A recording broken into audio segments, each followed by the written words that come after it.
Hi, we are now in the second episode of the topic taught by Bro Eli, which is what is the fate of the thief on the cross, written in the book of Luke 23:42 to 43. So he shared to us on Matthew 6, verse 33, which says, "Seek ye first the kingdom of God and his righteousness, and all other things will be added unto you." So the Bible is not talking of our own righteousness, it's talking of God's righteousness. We should seek God's righteousness first and his kingdom, and every other things will be ours.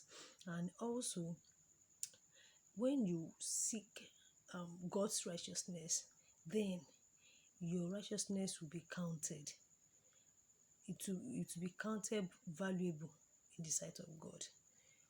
Yes, when you build in God's righteousness, when you seek his righteousness first, every other thing, your own righteousness will be counted, and it will be valuable in front of God, in the sight of God.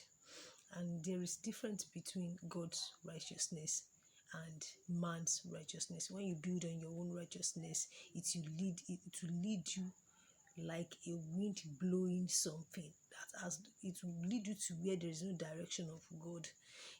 You'll be lost in everything.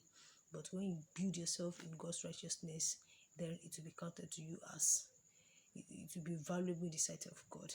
And also he shared to us in the book of Luke 16 verse 15, which is, when you do things in your own heart to satisfy people, it is abominable unto God. It is not accepted unto God. It is not of God. And also in Ephesians 6 verse 6, not with eye service things you're doing. You don't do it with eye service. You don't do it to please people, because God knows your heart. So anything you're doing, you do it to please God. You go after God's righteousness. And it is true that faith will always save us. When you go after God's righteousness, faith will always save you. Just like the thief on the cross, faith saved him. Let's look forward to that in the third episode, where we'll be looking into the book of Luke to give us details about that. Thank you.